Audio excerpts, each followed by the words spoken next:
A story of struggle, The footsteps of a leader unbreakable who changed fame, the the rise course of of a the land of king, Banjar, forever changed blood, the land faith, of Bond. and throne. The history of Sultan Suryanshah.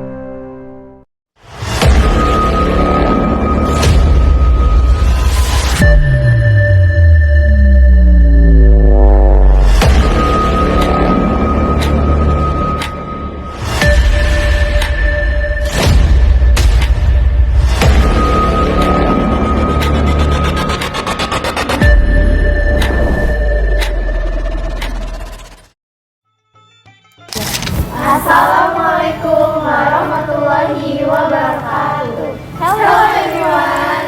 We are from the chat. Introduce myself. I'm Aulia Alifia Zahra. And my name is Sabrina Salsadifa. My name is Hairunisa. My name is Rizky Nazara. My name is Zuliana Agustin. My name is Rati Prana Widakda. My name is Nika Naura Sabitri. And we will tell and introduce the history of the hero of Banjarmasin, namely Princess Sultan Suryanshah. Let's see. Let's see. Our historical journey begins with a figure who changed the cultural and spiritual direction of the people of South Kalimantan. Sultan Suryanshah or Pangeran Samudra. In the early 16th century, the South Kalimantan region was still under the strong influence of the Kingdom of Negara Daha, a Hindu-Buddhist kingdom that became the center of power on the bank of large rivers. Pangeran Samudra grew up in an unstable political atmosphere. After his father's death, he faced competition in the royal family. The prince managed to escape from the assassination attempt and sought refuge in the Banjar Lama area. That's where the people's support was directed at him, because they believed that Prince Samudra was the rightful heir to the kingdom. The legacy of Sultan Suryanshah is not only in the form of political power, but also the spiritual and cultural foundation that has survived to this day. We can trace the trace throughout the historical building that we will visit.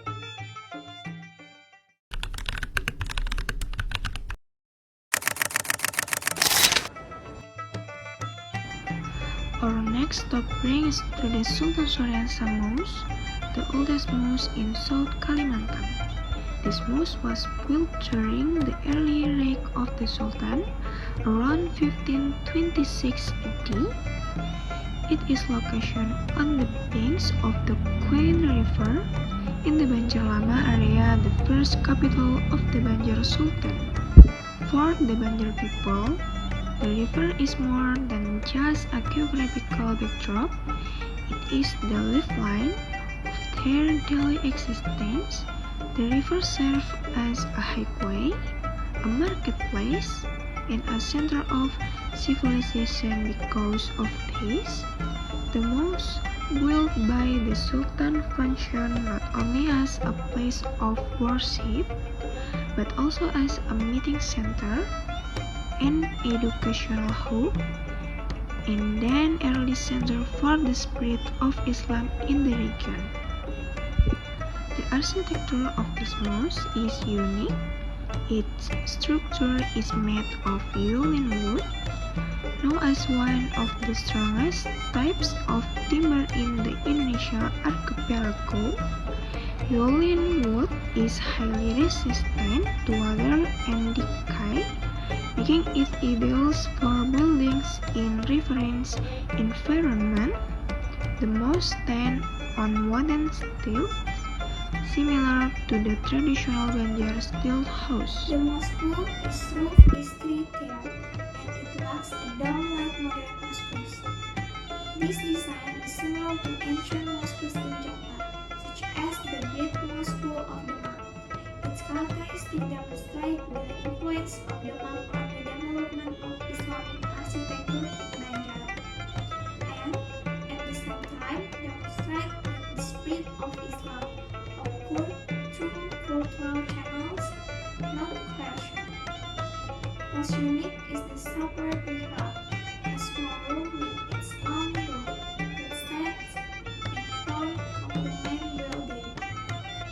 This separate mihrab craft is not only aesthetically pleasing, but also demonstrates extraordinary respect for the direction of the Qibla. This forum serves as the main focus of prayer and provides a unique sacred atmosphere.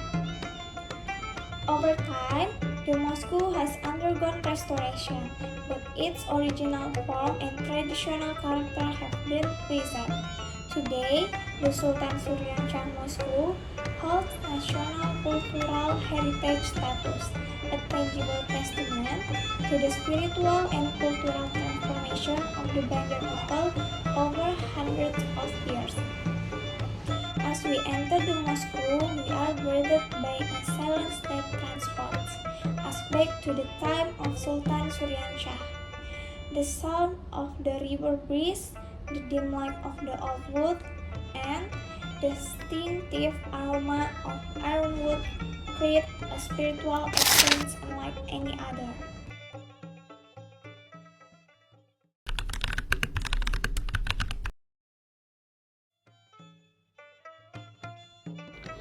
Not far from the mosque, just a few dozen meters along the river, lies the royal tomb complex of Sultan Surian Shah.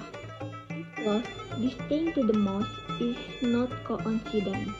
In Banjar tradition, the king and the place of worship are inseparable. Their proximity reflects the philosophy that a leader's soul always remains near the center of faith.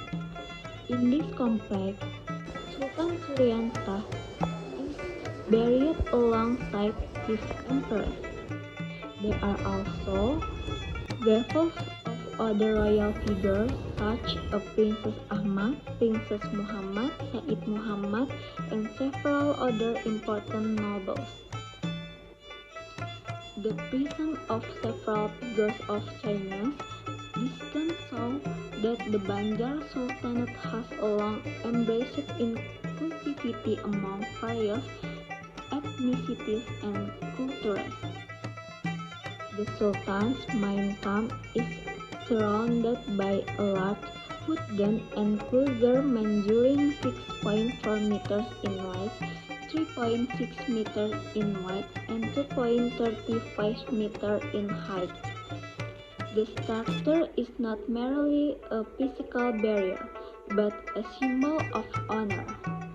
Inside, the atmosphere is profoundly tranquil, surrounded by old trees and the dumb signs typical of river environment. One of the most interesting parts of this complex is the old well, which is the preserved to this day. Local residents believe that the water from this well carries blessings as a form for respect for the Sultan's service. Regardless of the belief, the well remains historic symbol that reflects the reverent life of the people of that era. Near the burial complex, there is a small museum that keeps artifacts like old coins, ceramic, and altar items for this kingdom. These objects help us imagine what life was like for the nobles of the Banjar Kingdom in the 16th century.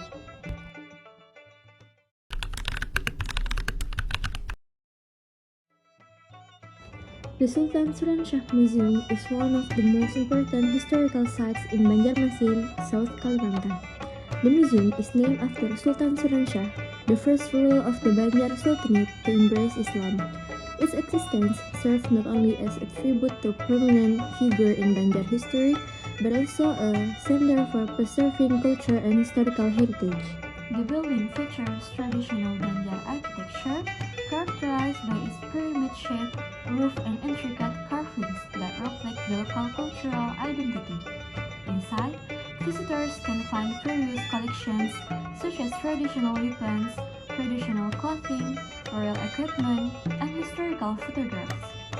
Several artifacts on display illustrate what life was like during the reign of Sultan Surian Shah and how Islam began to influence the region of South Kalimantan. In addition to preserving historical objects, The museum is often used as an educational site for students and tourists who wish to learn more about the history of the Banjar Sultanate.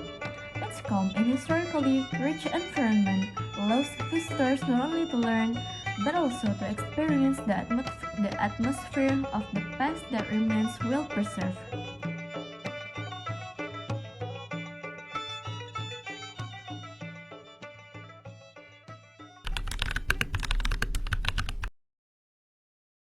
And here is where our journey comes to an end, on the banks of the Kuin River, where everything first began. We have followed the footsteps of a young prince once chased by conflict, who instead found strength in the faith he chose. From exile, he rose to become Sultan Suryansah, the leader who opened a new chapter for the land of Banjar, the old mosque standing firm, the quiet and dignified royal tombs, and the museum that holds the whispers of the past all remind us that history is not merely a record, but a living breath within the community. The legacy of Sultan Suryansah is not measured by the size of his kingdom, but by the values that have endured: steadfastness, the courage to choose a new path, and loyalty to one's identity. May this journey help us understand how precious the footprints of our ancestors truly are, Damtat. And may you one day feel the gentle breeze of the Kuin River yourself, and hear the stories that still whisper from the land of Banjar. Wassalamualaikum warahmatullahi wabarakatuh.